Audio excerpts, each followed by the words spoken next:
छत्रपती संभाजीनगर जिल्हा परिषद आणि पंचायत समिती निवडणूक 2026च्या पार्श्वभूमीवर गंगापूर तालुक्यातील नेवरगाव गटात राजकीय वातावरण चांगलंच तापलं आहे। महायुतीने आज वाहेगाव येथे भव्य जाहीर सभा घेत जोरदार शक्ती प्रदर्शनाचा एल्गार पुकारला। केंद्रीय वित्त राज्यमंत्री डॉक्टर भागवत कराड, राज्याचे कॅबिनेट मंत्री अतुल सावे आणि डॉक्टर दिनेश परदेशी यांच्या प्रमुख उपस्थितीत ही सभा पार पडली। या सभेने नेवरगाव गटात महायुतीच्या प्रचाराला निर्णायक गती दिली आहे।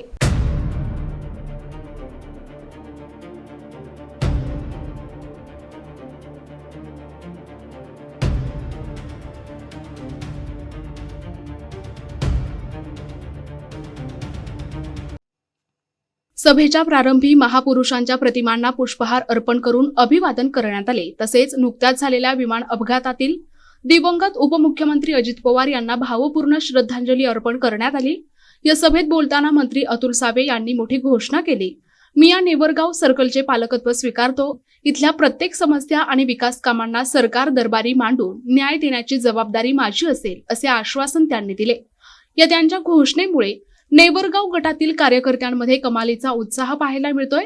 केंद्रीय मंत्री डॉक्टर भागवत कराड यांनी आपल्या भाषणात पंतप्रधान नरेंद्र मोदी यांच्या नेतृत्वाखालील केंद्र सरकारच्या योजनांचा आढावा घेतला।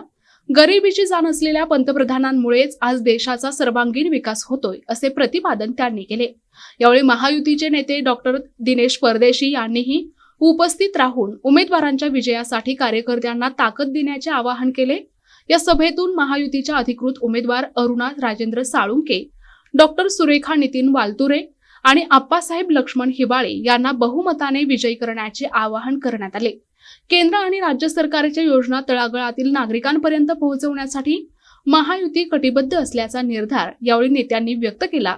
या विराट सभेमुळे गंगापूर तालुक्यातील राजकीय समीकरणे महायुतीच्या बाजूने झुकल्याचे चित्र दिसून येत आहे। अरे मी मागायला तो नाही, काय लोक हातच वरती करत ना, घाबरायले। मी मागणार नाही, काळजी नका करू, आम्ही वाढवूनच देणार, टेन्शन घेऊ नका। उपस्थित सर्व बंधूंनो आणि भगिनींनो, आज नेवरगाव या गावाशी वालतुरे साहेबांनी सांगितल्याप्रमाणे माझा अतिशय जुना संबंध आहे। माझे वडील नेहमी इकडे यायचं, इकडे एक सावता महाराजांचं मंदिर आहे, बरोबर आहे ना।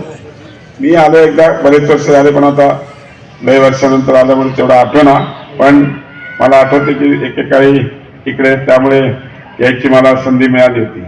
आणि आजही पुन्हा एकदा इकडे आपल्या या गावात या ठिकाणी आपल्याला एवढंच सांगणार आहे की एक गोष्ट लक्षात ठेवा, अनेक मागण्या माझ्याकडे आल्या, अनेक निवेदनं माननीय बावनकुळे आणि शेतीसाठी पाणी, हे खरं आहे। पश्चिम महाराष्ट्राने आपलं पाणी पळवलं, आपल्या भागामध्ये दुष्काळ पडतो, पण आपल्या भागाचे, आपल्या राज्याचे यशस्वी मुख्यमंत्री नेहमीच म्हणतात, मराठवाड्याला मी आता दुष्काळ बघू देणार नाही, मराठवाड्याला दुष्काळ पाहू देणार नाही।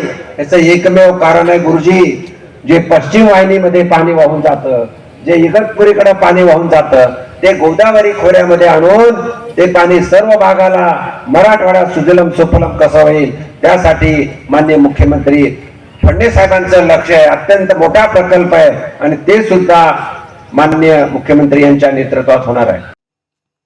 प्रतिनिधी अमोल पारखे, NTV न्यूज मराठी, गंगापूर, छत्रपती संभाजीनगर।